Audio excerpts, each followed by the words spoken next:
Hello everyone, welcome to my channel magic creep. ಎಲ್ರಿಗೂ ಮೊದಲನೇದಾಗಿ ವರ್ಷದ ಮೊದಲನೇ ಹಬ್ಬ ಸಂಕ್ರಾಂತಿ ಹಬ್ಬದ ಹಾರ್ದಿಕ ಶುಭಾಶಯಗಳು. ಎಳ್ಳು ಬೆಲ್ಲ ತಿಂದು ಒಳ್ಳೆ ಮಾತಾಡಿ ಅಂತ ಒಂದು ಗಾದೆ ಮಾತೇ ಇದೆ. ಸೊ ಇವತ್ತಿನ ವಿಡಿಯೋದಲ್ಲಿ ಏನಪ್ಪ ಅಂತ ಅಂದರೆ ಎಳ್ಳು ಬೆಲ್ಲನ ಹೇಗೆ ಪ್ರಿಪೇರ್ ಮಾಡೋದು ಅಂತ ನಾನು ಪರ್ಸ್ನಲಿ ಹೇಗೆ ಮಾಡ್ತೀನಿ ಅಂತ ತೋರಿಸ್ಕೊಡ್ತಾ ಇದ್ದೀನಿ. ಸೊ ವಿಡಿಯೋನ ಎಲ್ಲೂ ಸ್ಕಿಪ್ ಮಾಡಿದೆ, ಕೊನೆವರೆಗೂ ನೋಡಿ. ಯಾರೆಲ್ಲ ವಿಡಿಯೋ ನೋಡ್ತಾ ಇದ್ದೀರೋ ದಯವಿಟ್ಟು ಲೈಕ್ ಮಾಡಿ, ಕಮೆಂಟ್ ಮಾಡಿ, ಶೇರ್ ಮಾಡಿ. ನೀವೇನಾದರೂ ಹೊಸ್ದಾಗಿ ನನ್ನ ಚಾನಲ್ನ ನೋಡ್ತಾ ಇದ್ದರೆ ಸಬ್ಸ್ಕ್ರೈಬ್ ಆಗೋದನ್ನು ಮಾತ್ರ ಮರಿಬೇಡಿ. ಬನ್ನಿ ಈಗ ವಿಡಿಯೋನ ಸ್ಟಾರ್ಟ್ ಮಾಡೋಣ, ತಡ ಮಾಡಿದೆ. ಎಳ್ಳು ಬೆಲ್ಲನ ಹೇಗೆ ಪ್ರಿಪೇರ್ ಮಾಡ್ತೀನಿ ಅಂತ ತೋರಿಸ್ಕೊಡ್ತೀನಿ.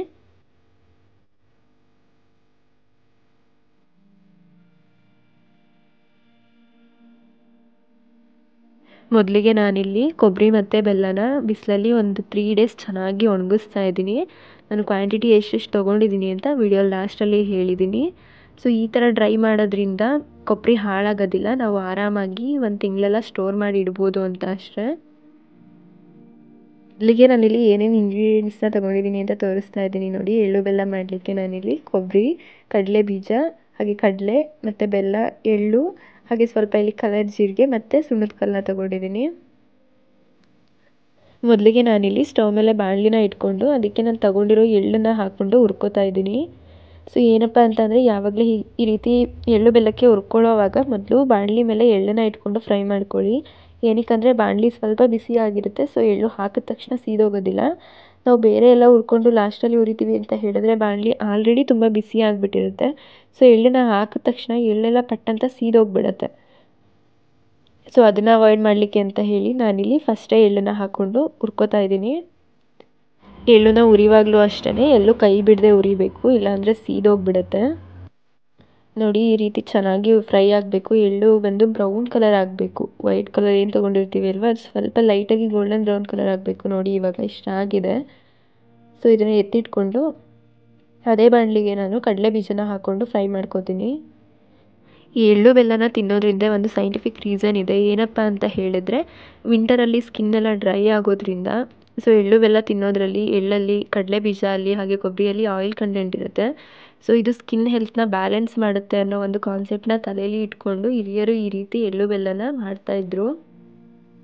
ನೋಡಿ ಕಡಲೆ ಬೀಜ ನೀಟಾಗಿ ಫ್ರೈ ಆದಮೇಲೆ ಈ ರೀತಿ ಸಿಪ್ಪೆ ತೆಗೆದು ಇಟ್ಕೊಂಡಿದ್ದೀನಿ. ಇವಾಗ ಇದನ್ನು ಮಿಕ್ಸ್ ಮಾಡಲಿಕ್ಕೆ ನಾನು ಒಂದು ಏರ್ ಟೈಟ್ ಬಾಕ್ಸ್ನ ತೊಗೊಂಡಿದ್ದೀನಿ. ಸೊ ಸ್ಟೋರ್ ಮಾಡಿ ಇಡ್ತೀವಲ್ವ, ಅದಕ್ಕೆ ಏರ್ ಟೈಟ್ ಬಾಕ್ಸು ಬೆಟರ್ ಅಂತ ಹೇಳಿ ಏರ್ ಟೈಟ್ ಬಾಕ್ಸ್ನ ತೊಗೊಂಡು ಇಟ್ಕೊಂಡಿದ್ದೀನಿ. ಅದಕ್ಕೆ ನಾನು ಮೊದಲಿಗೆ ಅರ್ಧ kg ನಾನು ತೊಗೊಂಡಿರೋ ಕೊಬ್ಬರಿನ ಹಾಕ್ಕೋತಾ ಇದ್ದೀನಿ. ಮತ್ತು 1/4 kg ಕಡಲೆನ ಹಾಕ್ಕೋತಾ ಇದ್ದೀನಿ. ಹಾಗೆ ಫ್ರೈ ಮಾಡಿ ಇಟ್ಕೊಂಡಿರೋ 300 ಗ್ರಾಮಷ್ಟು 300 ಗ್ರಾಮಷ್ಟು ಎಳ್ಳನ್ನ ಹಾಕ್ಕೋತಾ ಇದ್ದೀನಿ. ಮತ್ತು ನಾನಿಲ್ಲಿ ಬಿಳಿ ಬೆಲ್ಲನ ತೊಗೊಂಡಿದ್ದೀನಿ ಅರ್ಧ kg, ಅದನ್ನು ಪೀಸ್ ಮಾಡಿ ಡ್ರೈ ಮಾಡಿರೋದು.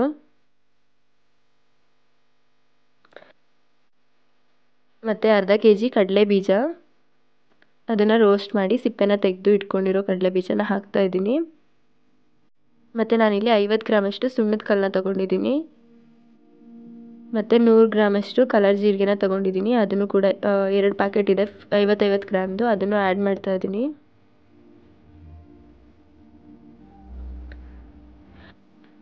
ಸೊ ಇಷ್ಟನ್ನು ಹಾಕ್ಕೊಂಡು ಚೆನ್ನಾಗಿ ಮಿಕ್ಸ್ ಮಾಡಿದ್ರೆ ಅಷ್ಟೇ ಮುಗ್ದೋಯ್ತು. ನೋಡಿ ಎಳ್ಳು ಬೆಲ್ಲ ಪ್ರಿಪೇರ್ ಆಗೋಯ್ತು. ಸೊ ಸಂಕ್ರಾಂತಿ ಹಬ್ಬನ ಒಂದೊಂದು ಕಡೆ ಒಂದೊಂದು ರೀತಿ ಆಚರಿಸ್ತಾರೆ. ಸೊ ಸಂಕ್ರಾಂತಿ ಹಬ್ಬಕ್ಕೆ ದನ ಕರುಗಳಿಗೆಲ್ಲ ಕಿಚ್ಚಾಯಿಸೋದು ಅಂತ ಕೂಡ ಮಾಡ್ತಾರೆ. ಏನಕ್ಕಪ್ಪ ಅಂತ ಹೇಳಿದ್ರೆ ದನಗಳ ಮೈಯಲ್ಲಿ ಏನಾದರೂ ಈ ಉಣ್ಣೆಗಳು, ಹುಳಗಳು ಏನಾದರೂ ಇದ್ದರೆ ಕಿಚ್ಚಾಯಿಸೋದ್ರಿಂದ ಅವು ಉದುರಿ ಬೆಂಕಿ ಶಾಖಕ್ಕೆ ಉದುರಿ ಕೆಳಗೆ ಬಿದ್ದೋಗುತ್ತೆ ಅನ್ನೋ ಒಂದು ನಂಬಿಕೆ. ಹಾಗೆಯೇ ಸಂಕ್ರಾಂತಿ ವರ್ಷದ ಮೊದಲನೇ ಹಬ್ಬ, ಇದನ್ನು ಸುಗ್ಗಿ ಹಬ್ಬ ಅಂತ ಕೂಡ ಹೇಳ್ತಾರೆ. ಏನಕ್ಕಪ್ಪ ಅಂತ ಹೇಳಿದ್ರೆ ಈ ಕಾಲದಲ್ಲಿ ಬೆಳೆಗಳೆಲ್ಲ ಬಂದಿರುತ್ತೆ, ಅದಕ್ಕೆ ರೈತರು ರಾಗಿ ರಾಶಿಗೆ, ಭತ್ತದ ರಾಶಿಗೆ, ರಾಗಿ ಹುಲ್ಲಿನ ಮೆದೆಗೆಲ್ಲ ಪೂಜೆ ಮಾಡೋದು. ಸೊ ಆ ಥರ ಆಚರಣೆಗಳೆಲ್ಲ ಇರುತ್ತೆ. ನಿಮ್ಮ ಕಡೆ ಎಲ್ಲ ಯಾವ ರೀತಿ ಸೆಲೆಬ್ರೇಟ್ ಮಾಡ್ತೀರಾ, ಅಥವಾ ನನಗೆ ಗೊತ್ತಿಲ್ಲದಿರೋ ಇನ್ನೊಂದಷ್ಟು ವಿಷಯಗಳು ನಿಮ್ಮ ಕಡೆ ಯಾವ ಥರ ಸೆಲೆಬ್ರೇಟ್ ಮಾಡ್ತೀರಾ, ಏನು ಇತ್ತು ಅನ್ನೋದನ್ನು ಕಮೆಂಟ್ ಮಾಡಿ ತಿಳಿಸಿ ನನಗೆ. ಸೊ ನೋಡಿದ್ರಲ್ವಾ ಎಳ್ಳು ಬೆಲ್ಲನ ನಾನು ಹೇಗೆ ಪ್ರಿಪೇರ್ ಮಾಡಿದೆ ಅಂತ. ಸೊ ವಿಡಿಯೋ ಎಂಡ್ ಮಾಡೋಕ್ಕೂ ಮುಂಚೆ ಮತ್ತೊಂದು ಸರಿ ಎಲ್ರಿಗೂ ಸಂಕ್ರಾಂತಿ ಹಬ್ಬದ ಹಾರ್ದಿಕ ಶುಭಾಶಯಗಳು.